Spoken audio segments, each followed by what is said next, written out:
Hello YouTube world, thank you for checking out this video. I'm bringing another video to you as promised, one a week for 2020, total of 52 videos. And today's video is going to be about the 10 BOLO brands specifically for button up or button down shirts. So I got 10 different shirts here.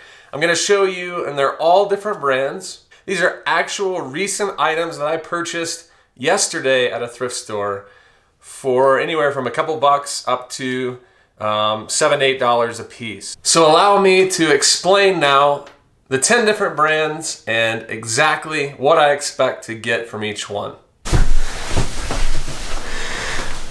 If you watched my last video, this little Nori made an appearance in the background, and I thought I would just bring her more in front of the camera this time. So this is Nori, our 2-year-old cat. She has a long hair, which means she gets hair everywhere. All right, we're gonna start it off with item number 1, and the first item is this buckle or BKE denim shirt. So we'll see if it zooms in on the tag there, maybe not. But this particular shirt, I'm looking for a couple of different things. With BKE, you're getting a thick stitch, so I don't know if you can see that right there, but the stitching is thicker, it's more noticeable, especially on the jeans as well. What's different about this one than the ones I usually buy is this has metal buttons. I don't typically buy the shirts that button up. I usually get the ones that have the pearl snaps, the Western shirts, and the pearl snaps sell for pretty decent money. So this I will list around $30. I'll take a best offer around $24, $25, mid-20s and get it going, but it shouldn't last very long. I would say within a couple of months it will sell. Item number 2, this brand, I'm kind of actually surprised at how well it does. So this shirt right here, number 2, is an LL Bean. I don't think it's vintage. I'm typically looking for the vintage shirts, but another thing I'm looking for with LL Bean are pockets in the front, a heavier fabric, so more of like a flannel or a chamois. And this shirt is more specifically something that someone who hunts or does outdoor sports would buy, and they'll spend money for it. When I look this up, you can get mid-30s. I would list this for about $40, take a best offer, $34 to $35, somewhere there and up from there. I had to think about this one for a little bit because it was $8 or $9, which is typically on the high end for a shirt that I would buy. But if I know that I'm gonna get more than $30 for it, I don't mind spending $9 or $10 for a shirt.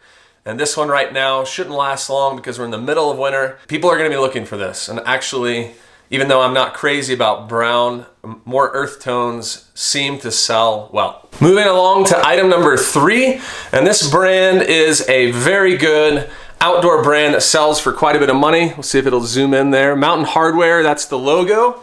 And a lot of times you'll find that logo on the sleeve, usually on the left sleeve. It's not here on this one, but this shirt, because it's a button-up shirt, it's not buttoned down because it does not button down under the collar, but because it's a button-up shirt and it looks kind of like a Western shirt. It doesn't have the pearl snaps per se, but it looks like a Western shirt. A shirt like this from Mountain Hardwear, I will list around $40. I will take a best offer in the $30 to $40 range. Ships out free shipping. Great brand. This next shirt, number 4, is a shirt that a brand I'm sure you already know about, but it is Vineyard Vines. And one thing with Vineyard Vines that you're looking for, even though the brand is great and it sells for higher money, what you want on a Vineyard Vines shirt is this guy right there. You see that whale on the chest pocket? The difference in a shirt that has this whale and a shirt that doesn't is probably a $5 to $10 difference. I mean, if this were just and this is a button-down shirt, the collar buttons down. If this shirt did not have that whale on the front, I would probably get about $25 to $30 for this shirt. But because it has the whale on the front, I will list for about $40 and take a best offer of $35 or more, anywhere in that range, $34 to $35, so mid-30s, whereas it would be mid-20s to high 20s if it didn't have the whale. So again, Vineyard Vines, and I actually found 2 of these. I picked them up for $5.99 a piece, so a $5.99 purchase into a $35 to $40 sale. This will sell really fast. I would guess within 4 weeks this is out of my store. Next brand is a little on the lower end. I don't typically buy this brand in shirts unless it has one criteria. Lucky brand, the jeans sell really well. As far as shirts go, they don't sell as well. Very similar to the first item in this video, which was the BKE, more like Western shirt. This is also a Western shirt, but what this has that the BKE didn't was pearl snaps. If this didn't have pearl snaps, I would pass this shirt up all day. Would not pick it up at all. Because of the pearl snaps, and for a Lucky brand shirt, and this is a Western shirt, obviously has the pockets.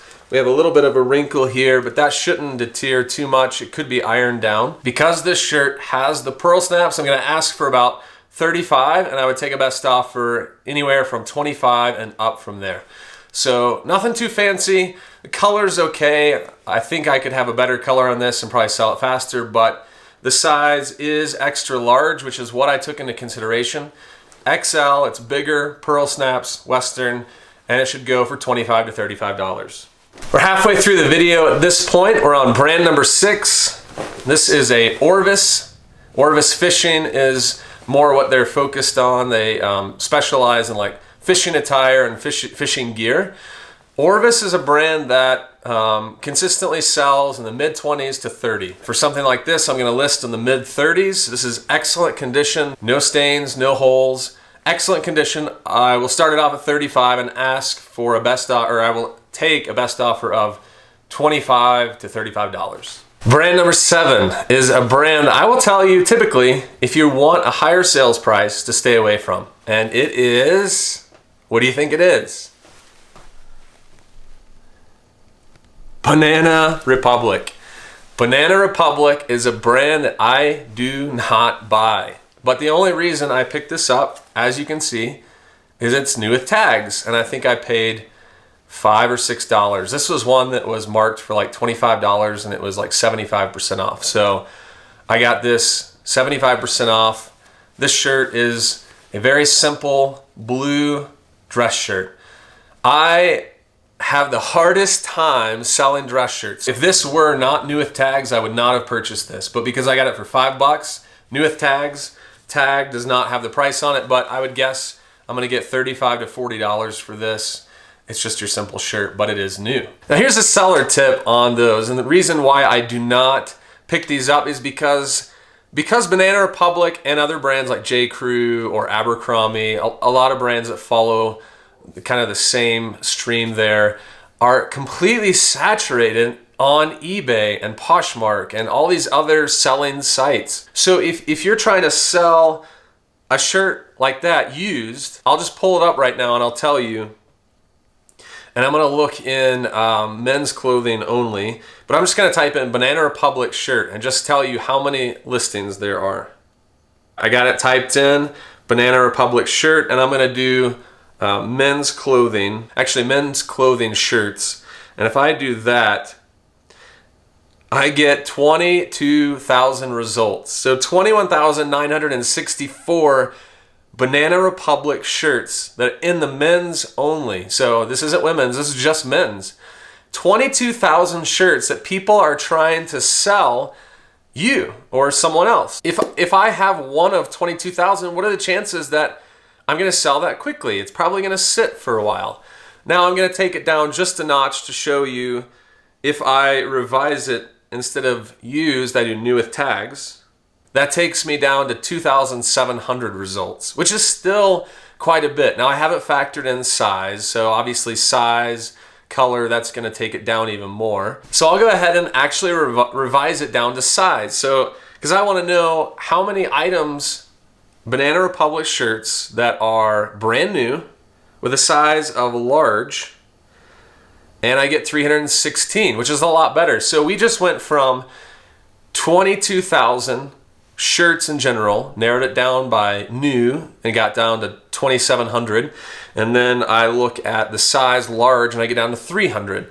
If I want to do color as well, so someone's specifically looking for a blue shirt, then I am down to 179 results. Now, feel pretty good about my chances if I've only got 180 shirts just like that, new with tags, that someone's gonna buy it a little more quickly than if I were selling that same shirt used. That's exactly why I say don't sell Banana Republic J. Crew used shirts. Now, of course, there are exceptions to every rule. If you're getting it for free, it's in your closet, you don't have to pay anything for it. The margin you may get is $10 or $12 on that, but it is gonna sit for a long time. So just keep that in consideration. Enough about that, let's move on to item number 8. Item number 8 is a relatively new brand for me. I've sold probably 2 to 3 shirts like this, and the brand is Roar. And I'll show you the tag right there. And these are your typical, it's kind of similar to BKE in my opinion. It's got like that distressed feel, or it's got like embroidered, and this, you know, on the back you can see, like, I don't know if you can see that, but it's got an embroidered pattern on the front, embroidered as well. And these shirts sell really well used. It is a button-up shirt, but the top button has like a pearl snap look to it. Everything else just button. I'm gonna ask probably low 40s for this to start off, and I'll take a best offer from 30 up on this plain white but embroidered cool design shirt. Number 9 may come as a surprise to you because this is a brand that I'm picky with as well, but this is Polo Ralph Lauren. I don't think I need to show you the tag because everyone knows what Polo Ralph Lauren is, but I will say here is why I pick up this type of shirt, and it is, can you see that? 3XB. So I have had a lot of success selling shirts that are larger in size, that are Polo Ralph Lauren. Now, for the same reason I told you don't buy Banana Republic or J. Crew, I will tell you don't buy Polo Ralph Lauren unless the size is like 2XL, 3XL, and up. If you can find 4 or 5XL, which I've actually found, then you're gonna get a higher amount for those items, and they're gonna sell really fast because there aren't a lot of 4XLs, 5XLs out there. Last time I went to the same store where I got this one, I found 4 or 5 Polo Ralph Lauren shirts just like this that were buttoned down, very good condition, and they were all 4XLs or 4XL tall. And so I was able to sell all those really quickly because, again, you don't have a lot of people looking for that specific size. For this, I will buy it every day, all day, because 3XL is a great size. This shirt is, blue's a good color on dress shirts or button-down shirts. And obviously you want the horse right there on the chest. Make sure it has the horse. It's the same thing with the Vineyard Vines whale. If it doesn't have the horse, you're gonna get a lot less than if it does have the horse. I think I paid $5 for this. I'm gonna ask for about 40. I'm gonna take an offer of 30 to 35. And last but not least, this brand is hard to find in the wild, but it is a very solid brand. Here's the tag. You probably know it already. What is it? Robert Graham. Typically with Robert Graham's, the cuffs have these really unique, colorful patterns when you flip the cuff. And so I will put reverse cuff or flip cuff in the title as kind of like a keyword search that people may be looking for. Unfortunately, this one does not, so I won't get as much money for this because of that. But Robert Graham typically has just cool patterns around the shirt. You can see like a little bit of a different pattern here where the first button is. And let me see, you've got kind of designs like inside the collar. You've got some interesting designs around the pocket, the front pocket. You've got some different designs. With a Robert Graham, that's very typical. You're gonna find some just unique things around the shirt. This one isn't one of the better ones I've found, but almost anytime I find a Robert Graham button-up shirt, I will buy it. I think I paid $5 for this. I'm gonna list this probably in the mid 40s. I'm gonna take an offer of 35 or more. And this shouldn't take very long to sell. It is a large, so it's a better size. Yeah, Robert Graham for the win. So those are the 10 items, 10 different BOLO brands to look out for. So real talk, guys, this is the part of the video where I ask you, are you subscribed to my channel? And if you're not, why not just do it right now? It's simple. Just click this button right down here, the red button that says subscribe. And step number 2, if you found this video valuable, please give it a thumbs up. It helps me. It helps me to know that you like videos like this. I do want to add before I go, I just thought of this, in the description of every video of mine, I have a few different things that you may find interesting. Number 1, I have a link to my eBay store, and I have a link to my Instagram account. My eBay store, you can see exactly the things that are selling and how much they went for. You can see a list of all the items that I have out there. And 2, my Instagram account, which I post more things like this, but obviously more abbreviated things that I'm learning, things that sold. I will do quick little blurbs on just things that I find helpful. So you can subscribe to my channel, you can go to my eBay store and follow that, or you can follow my Instagram account as well. Even further below that is a list of all the items I use, from the lighting to the camera to the paper to the printer, ink, everything. You can find it below. You can click on that link and it will take you to the Amazon store where I purchase my items. Now if you click on that link, I'm obviously going to get a little bit of a kickback, but please know that those are honestly the items that I use, and they are what help make my business successful. And the very, very last thing that I want to know is, where are you watching from? So here's what I would like for you to do. If you will, in the comments below, tell me, if you have a question, you can type out a question, but I want to know specifically, where are you watching from? I want to try and gauge where my audience is. If in the comments you will list the city and the state that you reside in, I would be really curious to know. So this would be the part of the video where I just say goodbye. Hope you have a good week. I hope that you have some items that really sell for large amounts of money today. Thanks for watching.